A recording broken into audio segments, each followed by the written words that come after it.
So it was recently brought to my attention that in my old Subahibi review that I had given a warning at the beginning of the review that the game had homoerotic content, and if you're not comfortable with that, to look elsewhere.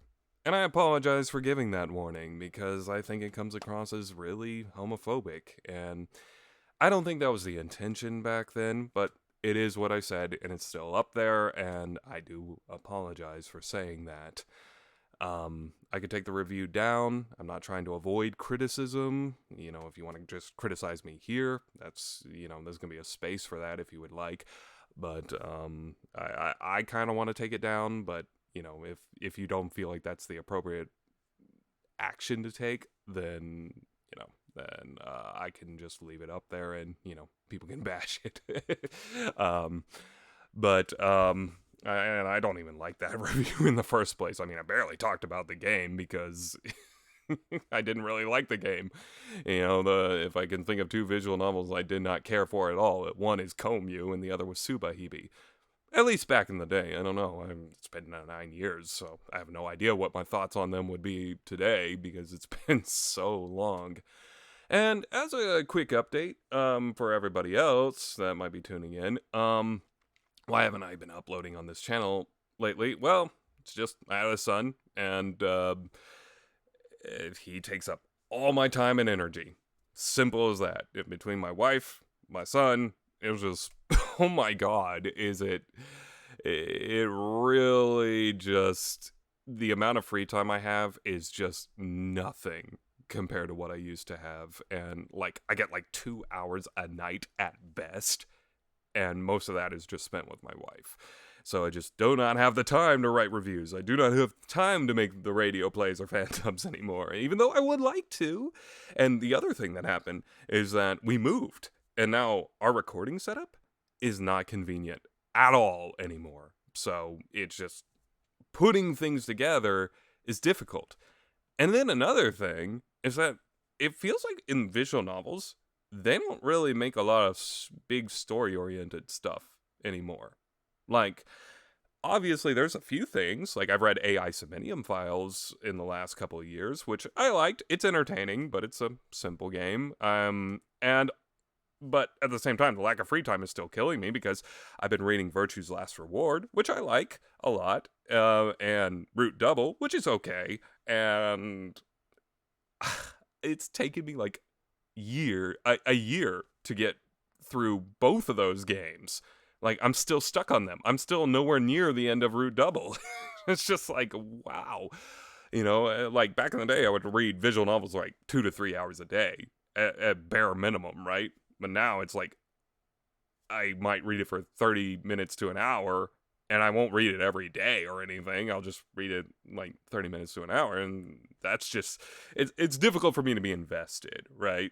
Like back in the day when I'm reading 2 to 3 hours, I'm totally invested. I'm totally hooked. But now it's like, oh gosh, I barely have the free time to do anything.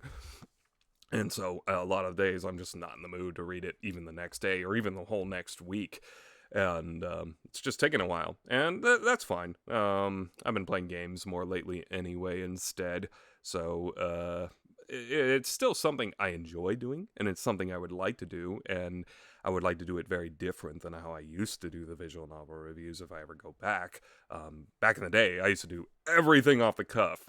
Everything would be all just notes, and instead of a script. And I think it made a lot of unnecessary rambling and a lot of just bloat. And I saw some criticisms towards that back in the day, and obviously just my line of thinking is completely different than how I used to think. So I just want to do everything completely different than how I was doing things.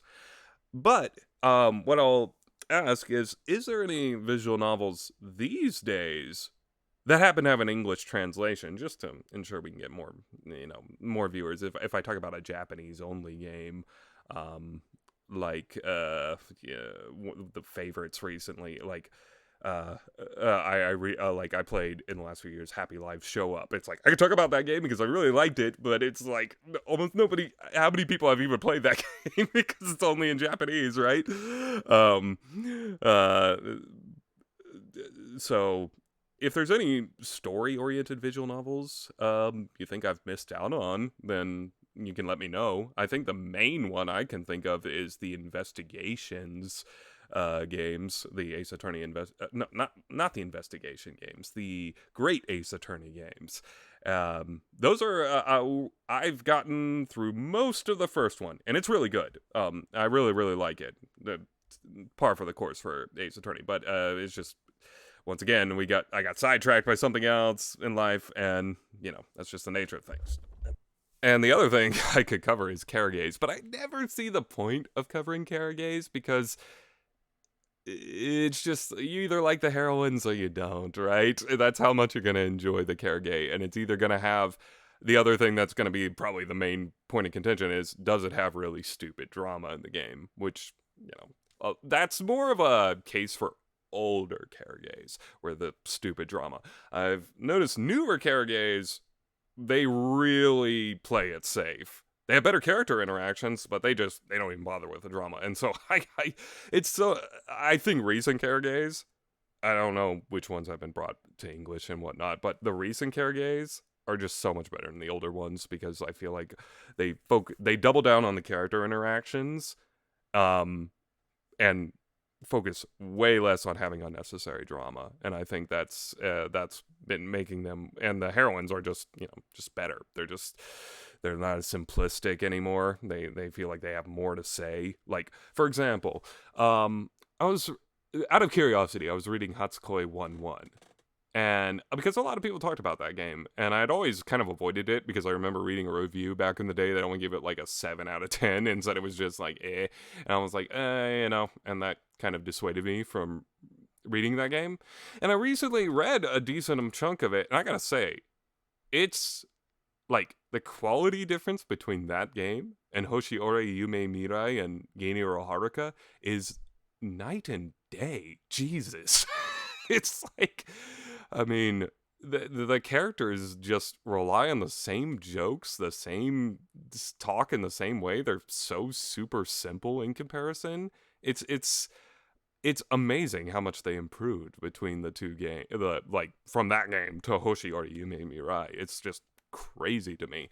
I know a lot of people still like that game, and I respect that, but it's just like, for example, like in that game, how many times in the common round does Maya call you a virgin? How many times does Kyo talk about, hey, you're a pervert or you're erotic? Or, it's just like there's just constant jokes that are and it's like you hear the same repeated stuff over and over again, right? And it's just, yeah.